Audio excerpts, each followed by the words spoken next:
আসসালামু আলাইকুম ওয়া রাহমাতুল্লাহি ওয়া বারাকাতুহু। প্রত্যেককে জানায় আন্তরিক শুভেচ্ছা এবং অভিনন্দন।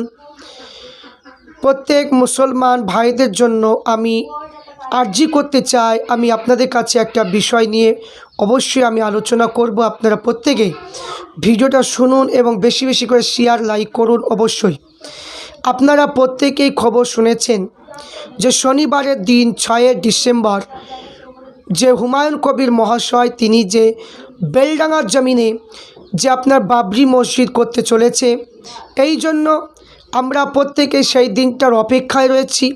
আগামী পরশুদিন, কালকে জুম্মা দিন শুক্রবার, পরশুদিন প্রত্যেকেই জুম্মার কি নামাজের পর শনিবার হবে, শনিবারে দুটো 12টার পর থেকে অবশ্যই কেরাতের প্রতিযোগিতা হবে এবং কেরাত পাঠ করা হবে, তার দোয়ার মাহফিল করা হবে। তারপরে আপনার বাবরি মসজিদের শিলান্যাস হবে ইনশাল্লাহ। হুমায়ুন কবির মহাশয় তিনি আলোচনা করবেন এবং তিনি শিলান্যাস করবেন। এতে সমস্ত ওলামা ইকরাম উপস্থিত থাকবেন এবং প্রত্যেক মুসলমান ভাইরা সেখানে যাবেন। অবশ্যই প্রত্যেকেই শান্তশিষ্টভাবে সেখানে যেন আমরা সেই মসজিদের শিলান্যাস যেন করতে পারি। আল্লাহ পাক আমাদের প্রত্যেককে যেন সাহায্য করেন এবং আল্লাহ পাক যেন বিভিন্ন ফিতনা থেকে আমাদের হেফাজত করুক। আল্লাহুম্মা আমিন। আমার বলার উদ্দেশ্য হলো যে প্রত্যেক মসজিদের ইমাম সাহেবদেরকে আমি বলবো যে পবিত্র জুম্মার দিন কালকে আপনারা প্রত্যেকে নামাজ পড়ার পরে আপনারা প্রত্যেকে একটু মসজিদে দোয়া করবেন, খাস করে একটু দোয়া করবেন আল্লাহ পাক যেন বিভিন্ন বালা মুসিবত থেকে যেন দূর করেন এবং আল্লাহ পাক রব্বুল আলামিন যেন বাবরি মসজিদ করার জন্য আল্লাহ পাক যেন আমাদের প্রত্যেককে সাহায্য করেন এবং হুমায়ুন কবির মহাশয়কে আল্লাহ পাক যেন বিভিন্ন ফিতনা থেকে হেফাজত করুক এবং আসমানিওয়ালা জমিনওয়ালা থেকে হেফাজত করুক এবং তিনি যে নিয়াতটা করেছে তিনার নিয়াতকে যেন পূরণ করুক। এই বলে আপনারা প্রত্যেকেই পবিত্র জুম্মার দিনে আপনারা প্রত্যেকেই হুমায়ুন কবির মহাশয়ের জন্য দোয়া করবেন এবং আপনারা মসজিদের জন্য দোয়া করবেন। যে মসজিদ হলো আল্লাহর ঘর, আল্লাহ সাহায্য করবে, এটা আপনারা মাথায় রাখবেন। তাই প্রত্যেককে অনুরোধ করব পবিত্র জুম্মার দিনে আপনারা যারাই নামাজ পড়তে যাবেন জুম্মার নামাজ প্রত্যেকেই পড়ার অনুরোধ করব আপনারা প্রত্যেকে পড়বেন এবং জুম্মার দিনে ব্যক্তিগতভাবে ইমাম দোয়া করবে এবং আপনারা ব্যক্তিগতভাবে আপনার নফল সুন্নত নামাজগুলো পড়ার পরে আপনারা ব্যক্তিগতভাবে আপনারা দোয়া করবেন। আমি যা বললাম ওইভাবে আপনারা দোয়া করবেন, কারণ এখানে প্রত্যেককে দোয়া করার উদ্দেশ্য হলো আল্লাহ পাক অবশ্যই আমাদের দোয়াকে কবুল করবেন। আর একটা কথা, মসজিদ করতে গেলে পবিত্র ঘর মসজিদ, এখানে প্রত্যেকের দোয়া খুবই প্রয়োজন। কারণ এখানে মাথায় রাখবেন যে আমরা একটা ভালো কাজ হুমায়ুন কবির মহাশয় করতে চেয়েছে, অবশ্যই আমরা মুসলমান আমরা সবাই সাপোর্ট করব।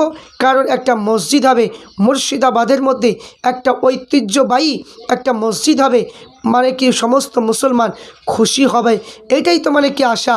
তাই মসজিদ আল্লাহর ঘর, আল্লাহ পাক রব্বুল আলামিন অবশ্যই সাহায্য করবে, এতে কোনো সন্দেহ নেই।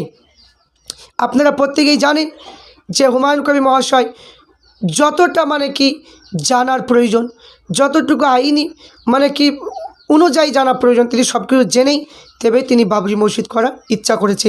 এটা কোনো রাজনীতির দিক দিয়ে নয়, এটা কোনো রাজনীতির ফায়দা লুটানোর জন্য নয়। তিনি নিজেই প্রকাশ্যে বলেছেন এটা আমি নিজের ব্যক্তিগতভাবে আমি নিজের ধর্ম অনুযায়ী আমি এই কাজটা করতে চাই, এই জন্য আমি কোনো রাজনীতির ফায়দা উঠানোর জন্য এটা করছি না। তাহলে এখানে পরিষ্কারভাবে আমরা তার বক্তব্য থেকে বুঝতে পেরেছি যে তিনি আল্লাহর ঘর করতে চাইছেন। কিন্তু অনেক মানুষ হয়তো ভাবছেন যে এতদিন ধরে করলো না, এখন করলো কেন? কারণ আল্লাহ পাক কাকে কখন হেদায়াত করবে সেটা কেউ বলতে পারবে না। এই জন্য আল্লাহ পাক রব্বুল আলামিন রাজি আছেন। তাই হুমায়ুন কবিরের দ্বারাই বাবরি মসজিদ হয়তো মুর্শিদাবাদে করিয়ে নিচ্ছেন, এটাই আমাদের আশা রাখতে হবে। তাই আমি বলবো যে মুসলমান ভাইদেরকে বলবো কোনো বিবাদ না করে, কোনো একে অপরে কাদা ছোড়াছুড়ি না করে আপনারা সবাই আসুন এবং সবাই সমর্থন করুন বাবরি মসজিদ হওয়ার জন্য, সবাই সহযোগিতা করুন অবশ্যই। তাহলে মসজিদ অবশ্যই হবে, হুমায়ুন কবির মহাশয় তিনার মনটা খুশি হবে এবং তিনার অন্তরটাও খুশি হবে। তাই প্রত্যেকে আপনারা চেষ্টা করবেন পবিত্র জুম্মার দিনে নামাজ পড়ে একটু খাস করে দোয়া করা। কারণ এখানে মাথায় রাখবেন, যদি কোনো ব্যক্তি মসজিদ করে, ওই মসজিদটা আল্লাহ পাকের ঘর হয়ে যায়, সেটা আর তার থাকে না, তার নামেও থাকে না, সেটা আল্লাহর ঘর বলে গণ্য হয়ে যায়।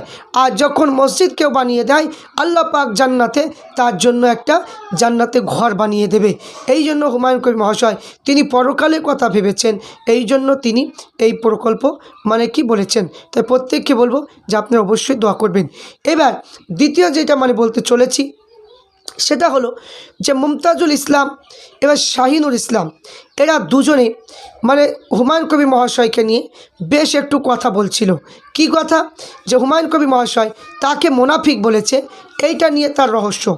তো এখানে বলছে হুমায়ুন কবির মহাশয় নামাজ পড়ে না, হুমায়ুন কবির মহাশয় কি সে নিজেই কি যে মমতা বন্দ্যোপাধ্যায়ের ছবিটা টাঙিয়ে রেখেছে, এই জন্য কিছু কথা বলে আক্রমণ করছে। আমি বলবো যে হুমায়ুন কবির মহাশয় একটা সাধারণ মানুষ, তিনি একজন এমএলএ এবং তিনার তিনি একটা সম্মান রয়েছে। তাহলে সে তিনি যে কাজটা করতে চাইছে আপনার সেটা পছন্দ হচ্ছে না, কিন্তু আজ আমি একটা কথা বলবো যে একজন বক্তা মানুষ হয়ে, যে একটা বক্তা মানুষ হয়ে যে গীবত করবে, একটা বক্তা হয়ে মানুষের মধ্যে ফিতনা ছড়াবে, একটা বক্তা হয়ে মানুষের মধ্যে ঈমান নষ্ট করার চেষ্টা করবে, ফিতনা কি তৈরি করে ঈমানকে ধ্বংস করার চেষ্টা করবে, সাহাবাদের সামনে গুস্তাখি করবে, নামাজ নিয়ে মশলাগুলো মাযহাবের বিরোধী মশলা কি প্রয়োগ করবে, তাহলে এগুলো কি কি যে মুনাফিকের পরিচয় নয়? এগুলো কি মানুষের মধ্যে বিভ্রান্তিকে ছড়াচ্ছেন না? তাহলে এখানে কি যে আপনি একটা বক্তা কি দাবি করে গীবত করে বেড়াচ্ছেন, আর কি যে তিনি তো কারো গীবত করেন না, তিনি তো কারো গীবত করছেন না, তাহলে তিনি একটা মসজিদ করতে চাইছে, তাকে নিয়ে এত রহস্য করা কী প্রয়োজন? তা আমি বলবো যে এই সমস্ত কথাগুলো না বলে সবাই আসুন, একটু সমর্থন করুন, হুমায়ুন কবির মহাশয়ের পাশে থাকুন এবং মসজিদ উদ্বোধন হবে, শিলান্যাস করা হবে, প্রত্যেকেই দুয়াতে শরিক হবেন। অবশ্যই প্রত্যেকের আহ্বান জানানো হচ্ছে যে মসজিদে অবশ্যই তৈরি করা হবে, বেলডাঙায় শিলান্যাস হবে। আপনারা প্রত্যেক মুসলমান ভাইরা আসছেন তো অবশ্যই আসবেন, প্রত্যেকে একে অপরের প্রতি দোয়া রাখবেন। আল্লাহ পাক সারা বিশ্বে মুসলমানকে হেফাজত করুক। আল্লাহ পাক কি সারা বিশ্বে মুসলমানকে আসমান জমিনের বালা মুসিবত থেকে হেফাজত করুক। আমরা এই কামনা প্রত্যেকেই করব, কারণ এই শিলান্যাসে উদ্বোধন করার জন্য ফুরফুরা শরীফ থেকে আসছেন যে পীরজাদা আলহাজ মাওলানা মোহাম্মদ আব্বাস সিদ্দিকী ভাইজান, তিনি আসবেন এবং অনেক আলেম ওলামা সেখানে উপস্থিত থাকবেন। প্রত্যেককে অনুরোধ করব যে আপনারা আসুন, আর জুম্মার দিনে আপনারা প্রত্যেকেই ব্যক্তিগতভাবে আপনারা প্রত্যেকেই দোয়া করবেন, এটা আশা রাখছি। আর প্রত্যেকেই ভিডিওটা শেয়ার করুন, প্রত্যেকের কাছে ভিডিওর লিঙ্কটা পাঠিয়ে দিন। অবশ্যই প্রত্যেকেই যেন ভিডিওটা শুনে অবশ্যই যেন দোয়া অবশ্যই যেন করে। প্রত্যেকের কাছে আমি এই আশাটা অনুরোধ করব যে আপনারা শেয়ার করুন, লাইক শেয়ার অবশ্যই করবেন, সাবস্ক্রাইব করবেন, অবশ্যই আপনার চোখ রাখবেন। আপনারা বিভিন্ন রকমের বক্তব্য এই চ্যানেল থেকে